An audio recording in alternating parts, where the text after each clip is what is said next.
দেখতে পাচ্ছেন এরা কিন্তু পাপের সাজা পাচ্ছে কিন্তু।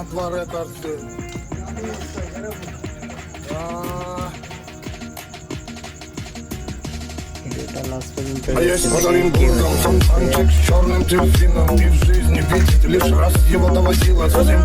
মানে খারাপ কাজ করতে গিয়ে ধরা খেয়েছে, দেখতে পাচ্ছেন খারাপ কাজ করতে গিয়ে কিন্তু ধরা খেয়েছে। এখন ধরা খেয়ে কি অবস্থা করতেছে, কারণ পাপের সাজা কিন্তু অবশ্যই পেয়ে যায়। এটা দেখতে থাকেন, পাপের সাজা কিন্তু এদের দিয়েছে।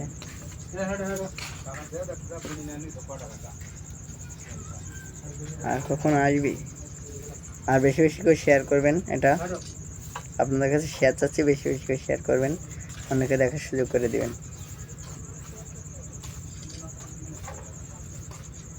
তো দেখতে থাকেন ভিডিওটা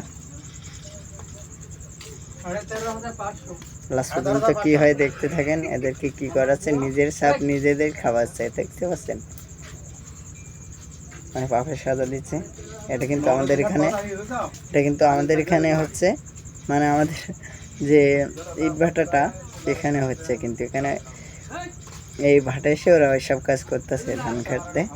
তো আমরা ধরে ফেললাম, ফেলার পরে এই যে সাজা এখন দিচ্ছি। আর আপনারা সাবধান হয়ে যায় যে এইসব কাজগুলো না করার আর কি। প্রেম করুন ঠিক আছে, একটা মানে 3টা মেয়ে 5টা ছেলে, বুঝতে পারছেন কি অবস্থা। তো আপনারা কেউ এই কাজটা করেন না কখনো, এই খারাপ কাজ করতে, মানে ধান খাতের ভিতরে 3টা মেয়ে আর 5টা ছেলে, বুঝতে পারছেন খারাপ কাজ করতে গিয়ে ধরাটা খাইছে। আসলে কি বলবো, আর কিছু বলার নাই। এই কাজটা করা ঠিক না, ঠিক আছে।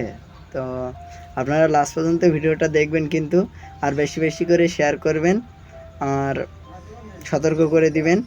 আর যারা যারা এই কাজগুলো করে, মানে করার চেষ্টায় আছে, করতেছে চাইছে, তারা পাপের সাজা কিন্তু পেয়ে যায়। এটা কিন্তু স্বাভাবিক, তো দেরি হলেও কিন্তু পাপের সাজা পেয়ে যায়। তো এইভাবে কোনো মেয়েকে ক্ষতি করো না, মানে 5টা ছেলে 3টা মেয়ে, বুঝতে পারছো কি একটা অবস্থা। আমি তো অবাক হয়ে যাচ্ছি, মানে কি বলবো আর। মানে অনেকক্ষণ ধরে এরা এখানে, অনেকক্ষণ ধরে ধান খেতের ওখানে মানে ওইসব করতেছে। তো গ্রামের ছেলেগুলো এসে 4জন আগে দেখে গিয়েছে, যাওয়ার পরে কিন্তু আরোগুলো অনেকগুলো ছেলেপিলে নিয়ে এসে ডেকে তারপরে ধরলাম। ধরার পরে যে এখানে যে কোথায় বাড়ি যে বললো নিরিবিলে, নবীনগরীর নিরিবিলে, এখানে সাইডে কিন্তু ওরা থাকে। ওদের বাসা কিন্তু স্থানীয় ছেলেপেলে না, ওদের বাসা কিন্তু বিভিন্ন জায়গায় আছে, মানে এখানে এসে ভাড়া থাকে, মানে ঢাকায় এসে ভাড়া থাকে, আব্বু আম্মু কাজ করতে যায়, এই ফাঁকে ওরা এইসব কাজগুলো করে। কিন্তু এটা ঠিক না, এসবগুলো করা ঠিক না। তো দেখো।